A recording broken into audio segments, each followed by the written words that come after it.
आप स्क्रीन पर एक लेथ मशीन देख रहे हैं। यह लेथ बेड है। बेड के ऊपर बाईं ओर यह हेड स्टैक है। बेड के गाइड वे पर स्लाइड करने वाला यह मशीन एलिमेंट लेथ कैरिज है। बेड के ऊपर दाईं ओर बंधा हुआ यह एक सपोर्टिंग मशीन एलिमेंट है। यही supporting machine element tail stock कहलाता है। बताते चले कि lathe bed head stock carriage के बारे में हमारे चैनल पर पहले से ही वीडियो अवेलेबल है। इन्हें देखने के लिए आप ऊपर आई बटन में क्लिक करें।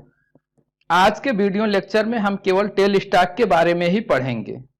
तो वीडियो में आगे चलने से पहले हम आपको बता दें कि अगर आप टेल स्टैक का डिटेल स्टडी करना चाहते हैं, इससे संबंधित प्रश्नों का सही उत्तर देना चाहते हैं, तो वीडियो को लास्ट तक देखते रहें। टेल स्टैक के बारे में बताने से पहले हम आपको लेथ बेसिक्स पर ले चलते हैं। जैसा कि आप जानते हैं कि लेथ मशीन पर किसी कार्यखंड की मशीनिंग के लिए हम कार्यखंड के एक सिरे को लेथ मशीन के चक में बांध देते हैं। स्क्रीन पर आप देख पा रहे हैं यह एक जाब है। यहाँ पर हमने एक चक बना दिया है जिसको हमने लिख दिया है चक। यह जाब है। चक से बाहर यह बाईं तरफ जो निकला हुआ पोर्शन है यह लेथ मशीन का मेन स्पिंडल है। यह लेथ मशीन का हेड स्टैक है। लेथ मशीन का चक मेन स्पिंडल की सहायता से सीधे हेड स्टैक से जुड़ा रहता है। लेथ मशीन को चालू करने पर मेन स्पिंडल घूमने लगेगा, जिसके कारण यह जाब भी रोटरी मोशन करने लगेगा। यह देखिए, यहाँ पर मशीनिंग के दौरान आप देख पा रहे हैं कि जाब का केवल एक सिरा बंधा हुआ है और जो दूसरा एंड है ये फ्री है। इसको कहीं से कोई सपोर्ट नहीं है। मशीनिंग करने के लिए टूल जाब के संपर्क में आता है और जाब के ऊपर कटिंग फोर्स लगाता है। देखिए, जाब जब इधर की तरफ कटिंग फोर्स लगाएगा तो जाब एक कैंटिलीवर की तरह काम करने लगेगा, जिस पर टूल एक तरफ से धक्का दे रहा है। जब टूल एक तरफ से धक्का देगा तो जाब अगर मजबूत और छोटा है तो कोई समस्या नहीं आएगी, जाब पीछे की तरफ नहीं झुकेगा और मशीनिंग हो जाएगा। लेकिन जाब अगर लचीला है, पतला है, लंबा है, तब क्या होगा? जाब अगर एक ही सिरे से चक में पकड़ा रहेगा और दूसरे सिरे से फ्री रहेगा तो जैसे ही टूल जाब के संपर्क में आएगा और जाब पर कटिंग फोर्स लगाएगा, जाब पर कटिंग फोर्स लगने की वजह से जाब इस तरीके से पीछे की तरफ झुक जाएगा। ऐसी समस्या से बचने के लिए दूसरे सिरे पर भी जाब को एक सपोर्ट दिया जाता है। वह सपोर्ट कैसे दिया जाता है? डेड सेंटर की सहायता से, टेल स्टैक से। इधर एक टेल स्टैक लगा देते हैं और यही क्या करता है? जाब को दूसरे सिरे से सपोर्ट करता है। जब इस दाहिने तरफ से टेल स्टैक का सपोर्ट नहीं लगा था तो क्या हो रहा था? जाब पतला और लंबा होने के कारण जब टूल जाब के संपर्क में आता था तो जाब पर कटिंग फोर्स लगाते ही जाब थोड़ा सा पीछे की तरफ झुक जाता। तो टेल स्टैक के बनावट तथा इसके भागों के बारे में बताएंगे। हम अपनी पूरी कोशिश करेंगे कि टेल स्टैक असेंबली आपको अच्छे से समझ में आ जाए और आप प्रतियोगात्मक परीक्षा में पूछे जाने वाले सभी प्रश्नों का जवाब दे पाएं। लेकिन इसके लिए जरूरी है कि आप भी पूरी निष्ठा के साथ वीडियो में ध्यान लगाए रहें।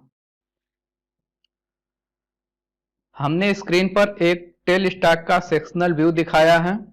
इस सेक्शनल व्यू की सहायता से हम टेल स्टैक के एक एक भागों का अध्ययन करेंगे।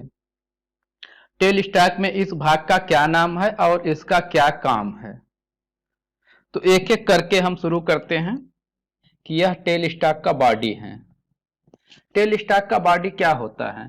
टेल स्टैक का बॉडी कास्ट आयरन का बना हुआ एक स्ट्रक्चर है जो दो भागों में होता है, एक अपर कास्टिंग और एक लोअर कास्टिंग। अपर कास्टिंग में एक आर पार होल होता है जिसे हम बैरेल भी कहते हैं। टेल स्टैक के बॉडी को अच्छी तरह से समझने के लिए आप इस डायग्राम में यहाँ पर देखिए, जो एक नंबर पर दिखाया गया है, यह टेल स्टैक का बॉडी है। इस बॉडी में आप देख पा रहे हैं इधर से इधर तक एक आर पार होल है।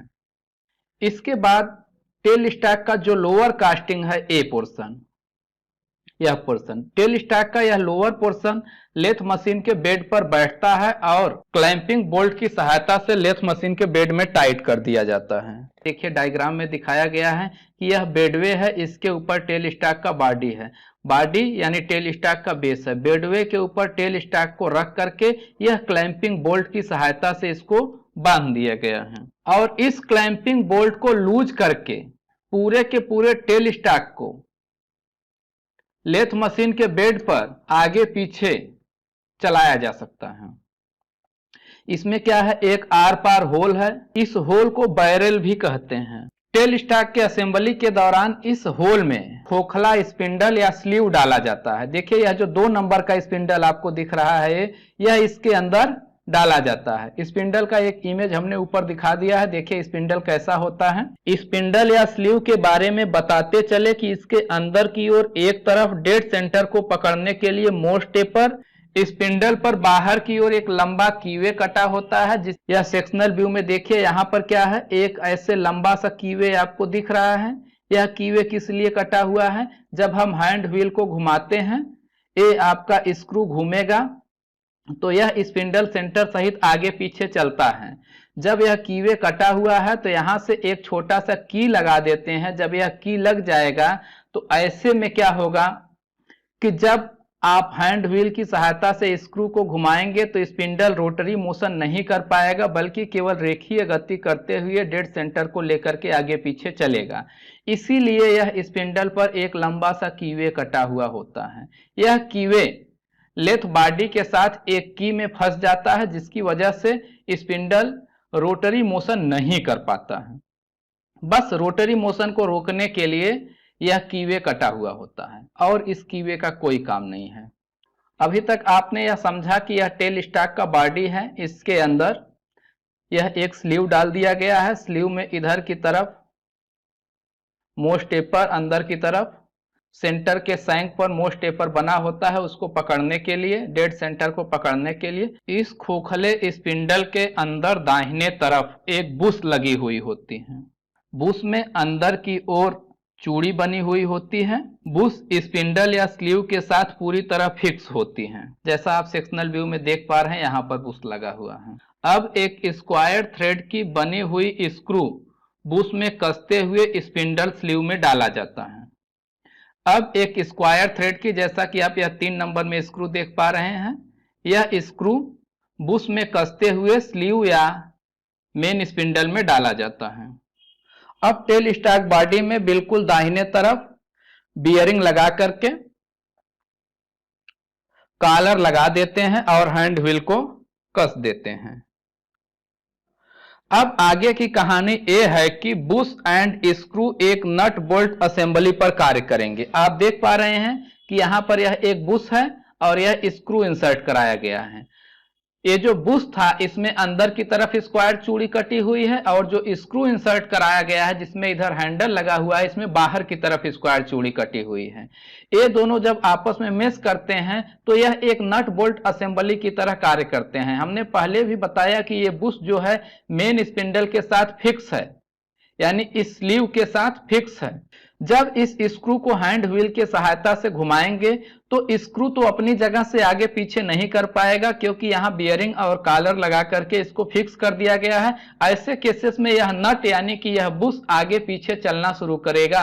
यहाँ ध्यान देने की बात यह है कि जब यह बुश आगे पीछे चलना शुरू करेगा तो इसी बुश के साथ टेल स्टॉक का स्पिंडल यानी कि स्लीव भी आगे पीछे चलना शुरू कर देगा। कुछ बच्चों के दिमाग में आ रहा है कि जब हम इस हैंड व्हील की सहायता से स्क्रू को घुमाएंगे तो यह नट भी रोटरी मोशन कर सकता है।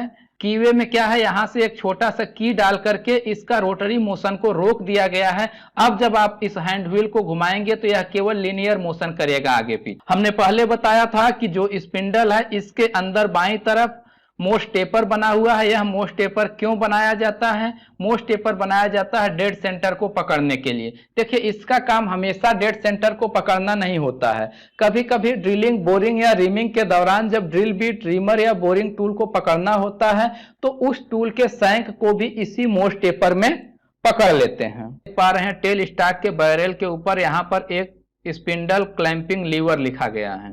यह स्पिंडल क्लैंपिंग लीवर किस लिए है? टेल स्टॉक स्पिंडल को अपनी जगह पर फिक्स करने के लिए ऊपर एक क्लैंपिंग लीवर लगाया गया है। देखिए यहाँ पर, इसमें यहाँ एक क्लैंपिंग लीवर दिख रहा है। इसको टाइट कर देंगे तो स्पिंडल अपनी जगह फिक्स हो जाएगा। अब यह वाइब्रेट नहीं करेगा, आगे पीछे नहीं होगा, प्ले नहीं होगा इसमें। अब टेल स्टॉक बॉडी के निचले पोर्शन पर चलते हैं। हमने बता दिया कि यह लेथ मशीन का बेडवे है। बेडवे के ऊपर टेल स्टॉक के कास्टिंग को रखा जाता है। उसके बाद यह क्लैंपिंग स्क्रू है। इस क्लैंपिंग स्क्रू की सहायता से हम टेल स्टॉक को लेथ मशीन के बेड पर टाइट कर देते हैं और आवश्यकता पड़ने पर इस क्लैंपिंग स्क्रू को लूज करके लेथ मशीन के एक्सिस पर लीनियर रेखीय रूप में हम टेल स्टॉक को आगे पीछे कर सकते हैं। इसके अलावा एक स्क्रू और है जिसको लिखा गया है ऑफसेटिंग स्क्रू। जब टेल स्टॉक को लेथ मशीन के अक्ष के लंबवत चलाया जाता है। ऐसा कब करना पड़ता है? जब ऑफसेट मेथड से टेपर टर्निंग करना हो। टेल स्टॉक को ऑफसेट करने के लिए हम लोग क्या करते हैं? यह ऑफसेटिंग स्क्रू इस्तेमाल करते हैं। ऑफसेट करने का मतलब क्या है? देखिए, समझ में आया तो अच्छी बात है, नहीं समझ में आया तो फिर से समझिए। ऑफसेट करने का मतलब है कि टेल स्टॉक को लेथ मशीन के अक्ष के लंबवत चलाना। टेल स्टॉक के और भी बहुत सारे काम हैं। लंबे और लचीले कार्यखंडों को दूसरे सिरे से सपोर्ट करने के लिए किसी कार्यखंड में लेथ मशीन की सहायता से ड्रिलिंग, बोरिंग एंड रिमिंग करने के लिए। जब कार्यखंड में लेथ मशीन की सहायता से ड्रिलिंग, बोरिंग और रिमिंग किया जाता है तो जो ड्रिल बिट है, बोरिंग टूल है या रिमर है, इन सबको हम लोग टेल स्टॉक के मेन स्पिंडल स्लीव में पकड़ते हैं। टेल स्टॉक का और भी काम है। जब वर्कपीस को इन बिटवीन सेंटर पकड़ना होता है तो टेल स्टॉक का इस्तेमाल किया जाता है। टेपर टर्निंग करने के लिए भी टेल स्टॉक का इस्तेमाल किया जाता है और टेपर टर्निंग की उस विधि को टेल स्टॉक ऑफसेट मेथड कहते हैं। देखिए, कभी कभी ऑब्जेक्टिव में आपसे टेल स्टॉक से क्वेश्चन पूछते समय यह पूछ दिया जाता है, निम्नलिखित में से कौन सा टेल स्टॉक का कार्य नहीं है, या निम्नलिखित में से कौन सा टेल स्टॉक का कार्य है, टेल स्टॉक का लेथ मशीन पर क्या योगदान है। इस तरीके से डिस्क्रिप्शन में दे दिया है। वीडियो को देखने के लिए धन्यवाद। इस चैनल पर जो अगला वीडियो आने वाला है वो है लेथ एसेसरीज।